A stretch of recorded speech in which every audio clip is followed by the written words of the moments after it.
नीचे यहाँ केरल वाले इलाके में सबसे पहले बारिश होती है और हम कहते हैं कि मानसून सबसे पहले कहाँ आता है, तो केरल में आता है। ठीक है, 1 से 5 जून के बीच में। तो ये पहला क्वेश्चन आपका क्लियर। ठीक है, याद रखना केरल के अंदर सबसे पहले बारिश होगी। ठीक है, अब कुछ हवाएं अंदर चली गई, कुछ यहाँ से चली गई और कुछ यहाँ से एंट्री करेगी। अब यहाँ पे है मध्य प्रदेश। अब मध्य प्रदेश के अंदर विंध्याचल और सतपुड़ा है ना। एक तरफ है बहुत बड़ा विंध्याचल और एक तरफ है बहुत बड़ा सतपुड़ा। देखो जरा मध्य प्रदेश के मैप को, यहाँ आ गया मध्य प्रदेश। ठीक है, इनको बना लो।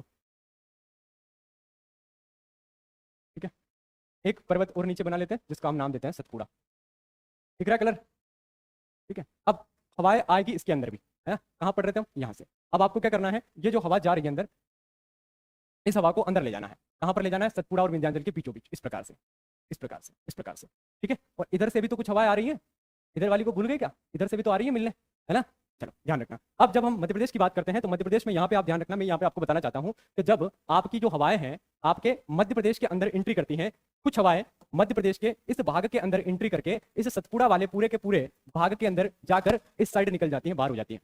तो इसलिए सतपुड़ा के नीचे वाले इलाके में बारिश बहुत कम होती है। इसको कहते हैं वृष्टि छाया क्षेत्र। ठीक है, तो आपसे प्रश्न पूछा जाएगा खंडवा खरगोन वाले इलाकों में बारिश कम क्यों होती है ना। इसी कारण कम होती है क्योंकि ये जो हवाएं हैं ये सतपुड़ा के वृष्टि छाया क्षेत्र के कारण इस साइड बारिश नहीं करवाती हैं, और या तो ये बीच में बारिश करवा देगी या यहाँ से निकल जाएगी, इसको रास्ता मिल गया, ऊपर नहीं जाएगी तो विंध्याचल के इस साइड बारिश हो जाएगी, सतपुड़ा के इस साइड बारिश हो जाएगी। ठीक है, इस साइड बारिश नहीं हो पाएगी। ठीक है, तो ये इसके अंदर जाएगी और इधर से दूसरी हवाएं आ रही हैं जिसके बारे में हमने पढ़ा है और उसे हम क्या कह रहे हैं, उसे हम कह रहे हैं बंगाल की खाड़ी। और ये दोनों हवाएं यहाँ पर टकराती हैं सर। यहाँ पर कुछ हवा है ना, कुछ तो ऊपर जा रही हैं, कुछ इधर निकल गई हैं, कुछ हवाओं की बात कर रहा हूँ, सारी की सारी एक ही जगह थोड़ी आएगी, तो कुछ हवा यहाँ पे टकराएगी और यहीं पर सर्वाधिक वर्षा वाला क्षेत्र बन जाएगा जिसे हम कहते हैं छत्तीसगढ़ का मैदान। और वो भारत का सर्वाधिक चावल उत्पादक क्षेत्र है और चावल की खेती कहाँ होती है, जहाँ सबसे ज्यादा बारिश होती है। सबसे ज्यादा बारिश कहाँ हो रही है, यहाँ पर हो रही है। ठीक है, इसी कारण आपने देखा होगा यहीं पर हमारा बालाघाट आता है और प्रश्न आपसे पूछा जाता है कि बालाघाट में सर्वाधिक वर्षा जो होती है उसके कारण कौन सी खेती होती है, तो चावल की होती है। आज तक रखते आए थे कि बालाघाट में चावल होता है, आज पता चल गया क्यों होता है। ठीक है, क्योंकि ये पूरा का पूरा बेल्ट छत्तीसगढ़ और मध्य प्रदेश का बेल्ट है और यहाँ पर बंगाल की खाड़ी और इस साइड वाली दोनों शाखाएं वर्षा करवाती है छत्तीसगढ़ के मैदान में। इसीलिए हम कहते हैं कि हमारा जो पूर्वी घाट है या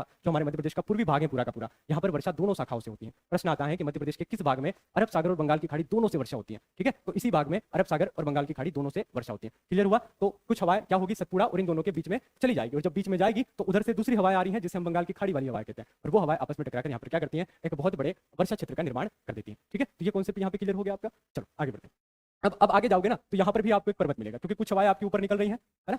एक एक को ध्यान से समझेंगे ना, एक एक हवाओं को, तब पता चलेगा कि वर्षा कहाँ ज्यादा होती है, क्यों होती है और क्यों नहीं होती है।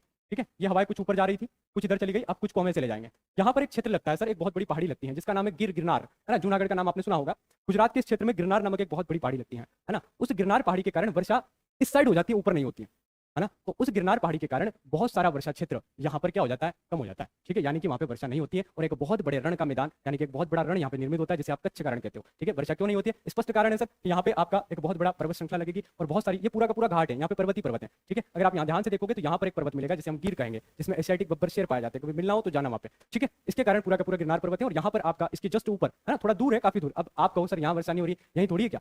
ठीक है, यहाँ पे नहीं है, कच्छ दूर है थोड़ा, है ना, लेकिन वर्षा तो वर्षा है यार। ठीक है, इस कारण यहाँ पर क्या होगा, वर्षा नहीं होगी। ठीक है, और कच्छ का पूरा रण आपका बन जाएगा। आप सोचो कि जो परफ्यूम लगा के आया था वो क्या हो गया, पसीना